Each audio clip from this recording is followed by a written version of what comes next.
जब वो big bash में नहीं अपना मतलब आपको बदल पाया और वहाँ भी वो स्ट्रगल करता रहा स्ट्राइक रेट के साथ और रन्स के लिए भी, ठीक है, तो बिग बैश के बाद तो आपके पास ये था ना, ऑप्शन था कि आप डिसीजन ले सकते थे कि नहीं जी बाबर को हम वर्ल्ड कप में नहीं रखेंगे, ठीक है।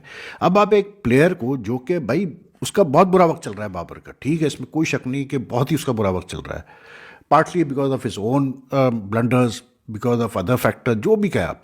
लेकिन यार कुछ भी है, बाबर आजम हमारा साबिक कप्तान है, बाबर आजम एक नाम है, पाकिस्तान क्रिकेट का एक ब्रांड है, चाहे कुछ भी कोई कहे, हम अग्री करें ना करें, but he has a solid fan base in millions and that was proven in the Big Bash when he went to play there, ठीक है ना।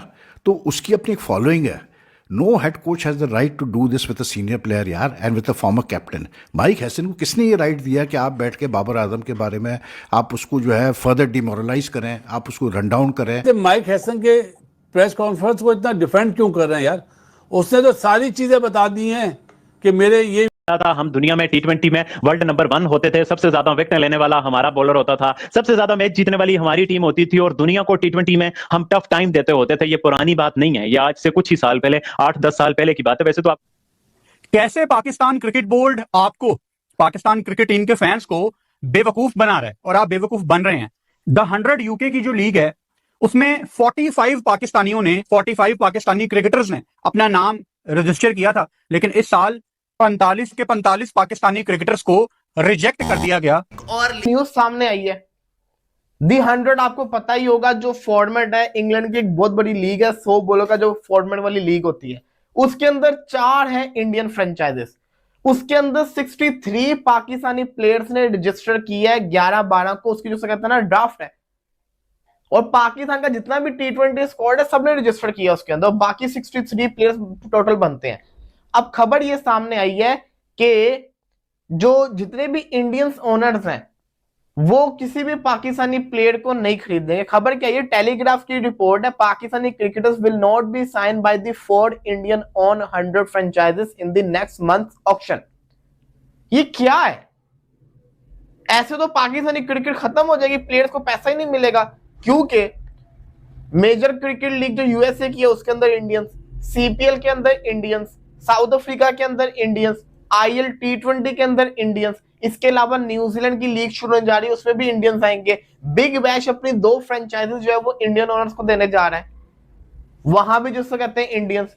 तो पाकिस्तान का किंग नहीं सोल्ड हुआ, नसीब द ब्यूटी क्रीम और नहीं सोल्ड हुआ, हारिस राव दी टेपिया नहीं सोल्ड हुआ, शाइन दी लंगरा नहीं सोल्ड हुआ, रिजू दी डांसर, रिजू दी डांसर, मौलवी द एक्टर, एल लगे हैं हमारे इंडियन ओनर्स ने हमारे रखा है, उन्होंने वो किया, वो रोल ही नहीं, भारत के खिलाफ वो रोल करना था ना। इस वक्त लोग ये कहते हैं कि यार ये बोझ बना हुआ टीम के ऊपर। आप एक मुझे बात बताएं ना, कल अगर मिसाल के तौर पर बाबर आजम को रोका गया, क्या सोच के रोका गया?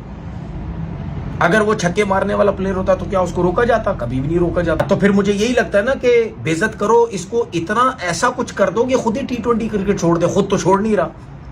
ये तो बाबर आजम को सोचना है ना कि यार आपने इसी तरीके से चलना है, या आपने कहीं माइंड में बिठाया हुआ है कि मेरी बेइज्जती होती रही, कोई मसला नहीं। लोग मुझे ये समझ में नहीं आते माइक हैसन के प्रेस कॉन्फ्रेंस को इतना डिफेंड क्यों कर रहे हैं यार? उसने तो सारी चीजें बता दी हैं कि मेरे ये वीक लिंक है। किस बात की उसकी प्रेस कॉन्फ्रेंस को डिफेंड कर रहे हैं? उसने बता दिया बाबर 10 ओवर के बाद का प्लेयर नहीं है, तो फिर क्यों सिलेक्ट करा? माइक हैसन लगते तो बहुत अच्छे हैं, एक तो मुझे अच्छी बात ये लगती है कि ये डरते नहीं है, घबराते नहीं है। जैसे बाबर आजम के ऊपर बात की, हमारा क्या कसूर है? हमारे पास तो घंटे का किंग है यार, हमारा क्या कसूर है?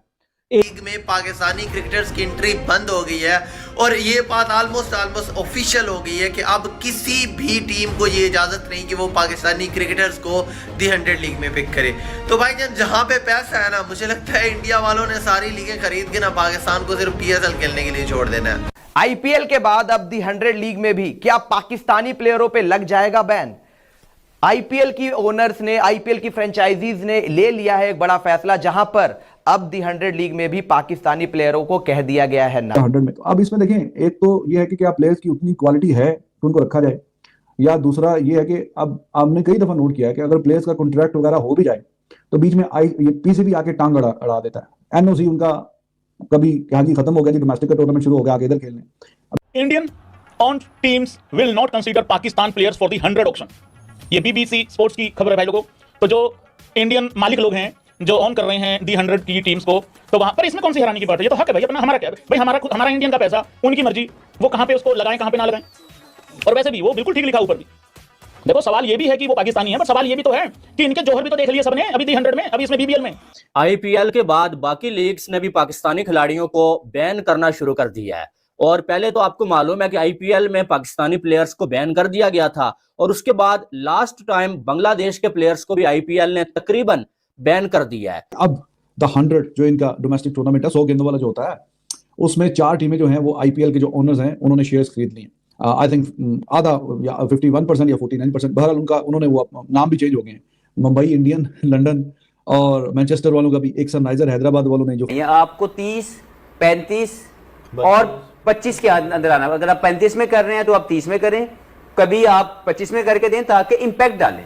दिमाग के अंदर एक स्ट्राइक रेट का मसला चढ़ा हुआ है, फिर चौथा नंबर, फिर जबरदस्ती की T20 क्रिकेट खेलना, फिर वो सारा बिग बैश का जो फेलियर है वो लेकर वो अपने साथ आ रहा है, तो बिला वजह उसको खराब किया हुआ। उस बेचारे को आप ओडीआई और टेस्ट में खिलाओ जहां पर वो सही खेलता है, एज कंपेयर उसको T20 में खिला के बिला वजह उसको गालियां पड़वाना समझ से बाहर है। ये जो माइक हैसन ने कहा, उन्होंने बोला कि 12 ओवर के बाद Babar is not the best person. 12 over के बाद बाबर आजम बेस्ट पर्सन नहीं तो कौन है? Is called the best batter from Pakistan side. हम लोग किंग कहते रहे हैं, और अब ये कह रहे हैं कि 12 ओवर के बाद बाबर आजम की बारी नहीं बनती, ओपनर भी बारी नहीं बनती, ओपनर भी नहीं बनती ना, ये भी कहा। चौथे नंबर का प्लेयर कौन से नंबर पे आएगा? 7वें नंबर के बाद। बाबर आजम ना घंटे का किंग है भाई, वो ब्रांड नहीं है। इस बैट्समैन को जो इस अप्रोच का है इसको निकालिए, ये विराट कोहली नहीं है, ये किंग नहीं है जो टीम से ड्रॉप नहीं हो सकती। बाबर आजम वो खुद मान गए कि वो कह रहे हैं कि हाँ मेरे के अंदर वो एबिलिटीज नहीं है शायद 10 ओवर के बाद खेलने वाली। अब आप कहते हैं कि आपका किंग है, नंबर 1 प्लेयर है। वो नंबर 1 प्लेयर वो होते हैं कि मैं पहले 10 ओवर तक जब कोई आउट हो जाए तो मैं चला जाऊं, उसके बाद मेरे में एबिलिटी नहीं है। ये कौन से नंबर 1 है? तो क्यों आप जबरदस्ती कर रहे हैं आप इस चक्रों के अंदर कि शायद, और फॉर एग्जांपल ये कह रहे हैं, क्या कर रहे हैं यार, आपने शादाब को जब भेजा था बैटिंग के लिए तो क्या उसने 10 बॉलों पे 50 स्कोर कर दिए थे? 10 बॉलों पे 6 पे खेल रहा था। क्या बाबर ये नहीं, मसला ये इनको कॉन्फिडेंस नहीं है उसके ऊपर। सो आई डोंट नो कि किस लिए रखा हुआ है। इसमें पाकिस्तान क्रिकेट बोर्ड पे, सिलेक्शन कमेटी पे बड़ा क्रिटिसिज्म आएगा। जो भी करना है यहाँ पे लोगों को चाहिए कि आज कर लें, क्योंकि टाइम नहीं है। जो ये चाहते थे वो चीज हो गई भी है। इससे ज्यादा platform I think deserving player जो मैच के लिए अंदर इंपैक्ट छोड़ सके। यार फखर जमान, हमें उसकी न्यूजीलैंड की याद है ना? न्यूजीलैंड के अंदर मैं गया था, सारी टीम जो है ना वो घबरा रही थी, सेंटनर को छिक्के मारता है वो दूर दूर, ठीक है। और आप बाबर को अगर खिलाते हैं तो आपको उनके ऑफ स्पिनर का याद है ना, बनी बने में बाबर आजम उनके ऑफ स्पिनर पे।